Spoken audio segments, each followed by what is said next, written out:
लेने और देने का विषय नहीं है, बल्कि इससे एक प्रेरणा लेनी है। हमारे देश में अगर हम इतिहास के पन्नों को खोलते हैं तो कभी मुगलों ने, कभी अंग्रेजों ने और कभी अन्य विदेशी आक्रमणकारियों ने हमारे देश पर हमला किया, हमारे देश पर शासन किया, हमारे देश को उजाड़ने का, लूटने का काम किया। लेकिन 15 अगस्त 1947 को जब अंग्रेजों की पराधीनता से हमारा देश मुक्त हुआ और हम एक स्वतंत्र भारत के रूप में अपने कदम बढ़ाने ही वाले थे, तो आप सबको मालूम है कि देश 14 अगस्त को विभाजित हो गया, अलग पाकिस्तान उस समय बना था। हम अखंड भारत के संकल्प के साथ वर्तमान जो हमारा भूभाग है वह अखंड रहे। जो पाकिस्तान के कब्जे में कश्मीर है वहां पर भी तिरंगा फहराए है, केवल भारत के कब्जे वाले कश्मीर में ही तिरंगा ना फहराए है तो आगे भी फहराए है। यह सोच हमारे संपूर्ण राष्ट्रीय नेतृत्व की रहती है। देश की संसद भी इस मुद्दे पर एकजुट रहती है, लेकिन हमारे सामने आंतरिक चुनौतियां भी बहुत सारी रहती हैं। बहुत सारी विदेशी शक्तियां भारत को आगे बढ़ते हुए नहीं देख पा रही हैं। उनको लगता है भारत हर क्षेत्र में आत्मनिर्भर होता जा रहा है, भारत आर्थिक दृष्टि से समृद्धशाली होता जा रहा है, भारत के अंदर ऐसी प्रतिभाएं हैं जो धरती से लेकर के अंबर तक, मतलब अंतरिक्ष तक में अपना तिरंगा फहराने में, चंद्रायन तक भेजने में कामयाब हो रहे हैं। पहले हमें देश की सेना के लिए सभी प्रकार के हथियारों को दुनिया के उन सारे देशों से खरीदना पड़ता था जो हथियार का उत्पादन करते थे, लेकिन आत्मनिर्भर भारत उस दिशा में कदम बढ़ाया है कि आज भारत अपनी सेना के लिए ही नहीं, दुनिया के अनेक देशों की सेनाओं के लिए भी भारत में बनाए गए हथियारों को बिक्री करने का भी काम करता है। हम आत्मनिर्भर भारत की दिशा में एक बड़ा कदम उठाने का काम किए। हमें आत्मनिर्भरता के साथ विश्व की तीसरी अर्थव्यवस्था बनने के साथ हमें राष्ट्र की एकता को बनाए रखने के लिए अभी बहुत बड़े काम करने हैं। निहित स्वार्थों में, तुष्टीकरण की राजनीति में कई बार इस देश के अंदर कई राजनीतिक दल ऐसे हैं जो अपने राष्ट्रीय कर्तव्य को भूल करके केवल सत्ता प्राप्ति के लिए वह कार्य करते हैं, उस प्रकार के लोगों का समर्थन करते हैं, उस प्रकार के लोगों को प्रोत्साहित करते हैं जिनको सजा देने की जरूरत होती है। आप याद करिए 2014 में माननीय नरेंद्र मोदी जी के नेतृत्व में जब देश में भारतीय जनता पार्टी की सरकार बनी, तब के आतंकवाद की स्थिति क्या थी और आज आतंकवाद अंतिम सांसें ले रहा है। तब नक्सलवाद किस अवस्था में था, आज नक्सलवाद भी अंतिम सांसें ले रहा है। ये क्यों हो पा रहा है?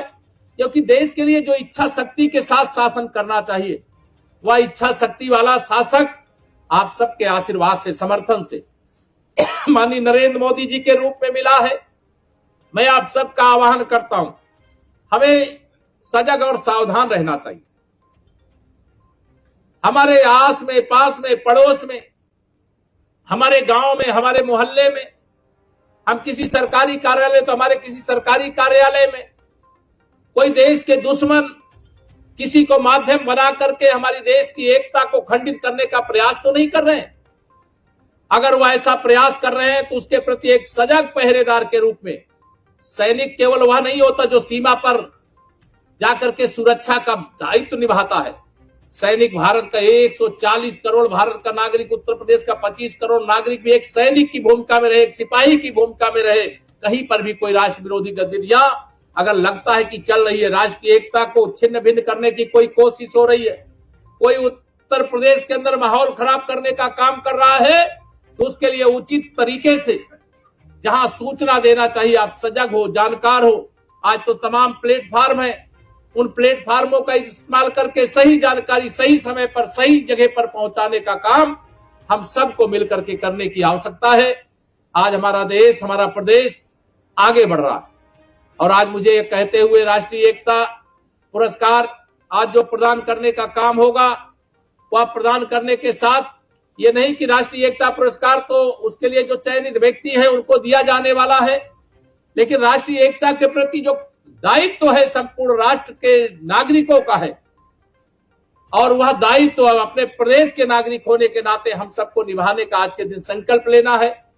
और हम आज यहाँ पर यह भी घोषणा करते हैं कि हर वर्ष यह राष्ट्रीय एकता पुरस्कार जो गुरु गोविंद सिंह राष्ट्रीय एकता पुरस्कार देने की तिथि 30 मार्च को ही हर वर्ष करने का काम यह हम लोग करेंगे, क्योंकि कई बार यह कार्यक्रम पुरस्कार घोषित हो जाते हैं, जिनको पुरस्कार देना है वह सही समय पर हम लोग नहीं दे पाते, तो कोई कार्यक्रम नहीं हो पाता। आज भी जैसे रविवार था, नवरात्रि का पहला दिन था, हिंदू नववर्ष का पहला दिन था, विक्रमी संवत का शुभारंभ था। आज राष्ट्रीय स्वयंसेवक संघ के संस्थापक डॉक्टर केशवराव बलिराम हेडगेवार जी की भी आज जन्म जयंती है।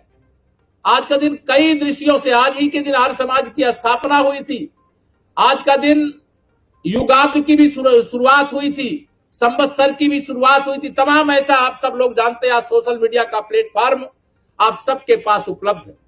मैं आप सबको आज यहाँ पर यही कहना चाहूंगा कि गुरु गोविंद सिंह राष्ट्रीय एकता पुरस्कार के अवसर पर आज हमारा उत्तर प्रदेश हर प्रकार से समृद्धशाली हो रहा है। राष्ट्रीय एकता की ही ताकत थी कि प्रयागराज का इतना दिव्य और भव्य और 66 करोड़ से अधिक लोगों ने वहां डुबकी लगाई, लेकिन राष्ट्रीय एकता की ताकत इतनी थी कि कोई एक दुर्घटना भीड़ के कारण हुई, कोई दुश्मन, कोई आतंकवादी हमला जो धमकी देते थे वह करने का साहस नहीं कर सके, क्योंकि देश की जनता एकजुट थी, देश के श्रद्धालु एकजुट थे, देश के संत एकजुट थे, देश की सारी व्यवस्थाएं एकजुट थी। आप सब जानते हैं अयोध्या में श्री रामलला की जन्मभूमि पर भव्य मंदिर का निर्माण हो चुका है और प्रतिदिन लाखों लोग वहां दर्शन करने के लिए जाते हैं। मैं उस मंदिर को भी, जैसे ये गुरु गोविंद सिंह राष्ट्रीय एकता पुरस्कार है, वैसे श्री राम मंदिर को भी श्री राम मंदिर के साथ साथ राष्ट्र की एकता का मंदिर मानता हूं, क्योंकि राष्ट्र के सर्वाधिक नागरिकों का चाहे ₹1.25 का ही योगदान उस रामलला के मंदिर बनाने में रहा हो, उसमें दिया है लोगों ने। आज हम आजादी का अमृत काल अभी पिछले दिनों मना चुके हैं।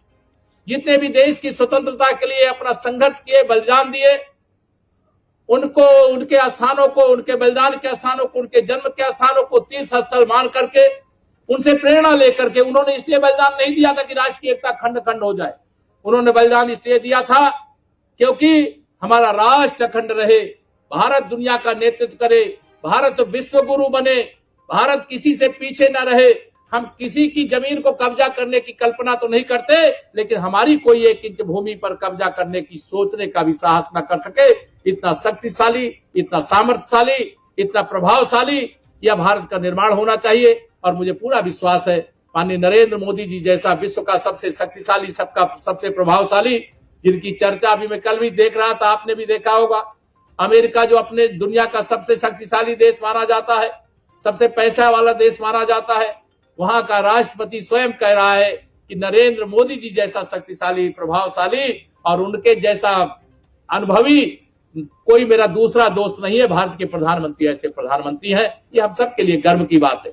ये केवल माननीय नरेंद्र मोदी जी का ही सम्मान नहीं, ये देश के 140 करोड़ लोगों का सम्मान है। मैं आप सबको आज के दिन बधाई देता हूं।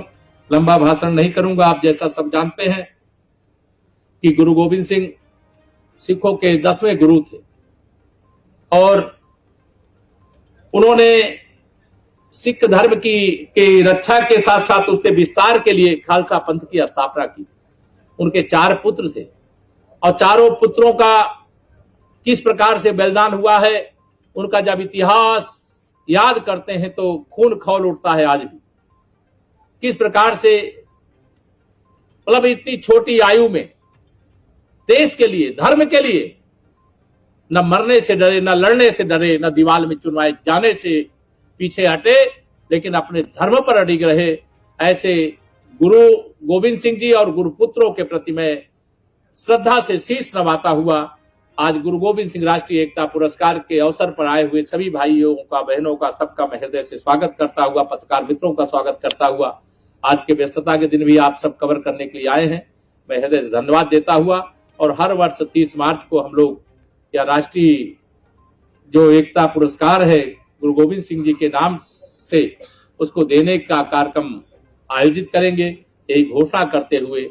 और जिनको पुरस्कार मिला है, जिनका अभी नाम अनाउंस होगा, वैसे मैं जानकारी के लिए बता भी देता हूं कि इसमें जो आप सबके जानकारी में रहे, इस पुरस्कार हेतु संपूर्ण प्रदेश से एक वर्ष में मात्र एक ऐसे परम राष्ट्रभक्त जो हिंदू सिख एकता पक्षधर महानुभाव का चयन किया जाता है, जिन्होंने मानवाधिकार, सामाजिक न्याय और राष्ट्रीय एकीकरण के क्षेत्र में उत्कृष्ट योगदान दिया है और वो भारत के मूल नागरिक होने चाहिए। ऐसे लोगों का इस पुरस्कार के लिए चयन किया जाता है। इस पुरस्कार को देने की शुरुआत 2001 से हुई है और राष्ट्रीय एकीकरण विभाग द्वारा गुरु गोविंद सिंह राष्ट्रीय एकता पुरस्कार योजना, जो विशेष तौर से गुरु गोविंद सिंह जी की जन्म दिवस जो प्रकाश पर दिवस मनाया जाता है, उस दिन इसको किया जाता है कार्यक्रम को। आप सबकी जानकारी के लिए गुरु गोविंद सिंह जी 1966 से 1708 यानी सिखों के 10वें और अंतिम गुरु थे। उन्होंने सिख धर्म की रक्षा और विस्तार के लिए महत्वपूर्ण योगदान दिया। 1699 में बैसाखी के दिन उन्होंने खालसा पंथ की स्थापना की, जिससे नागरिकों में वीरता, निष्ठा और राष्ट्रीय एकता की भावना जागृत हुई। मैं गुरु गोविंद सिंह जी, जिनके अभी चरणों में हम लोगों ने पुष्पांजलि किया है, उनके द्वारा जो शिक्षा दी गई है वह आज भी प्रासंगिक है, आज भी उसका महत्व है। इसलिए राष्ट्रीय एकता पुरस्कार जो गुरु गोविंद सिंह जी के नाम से रखा गया है, जिस पुरस्कार को पाने के जो लोग अधिकारी होते हैं उनके बारे में भी यहां बताया गया है। मैं आप सबको आज के दिन शुभकामनाएं देता हूं, बधाई देता हूं और जो आगे का कार्यक्रम है संचालन कर रही उनको यह मंच सौंपता हूं। बहुत बहुत धन्यवाद।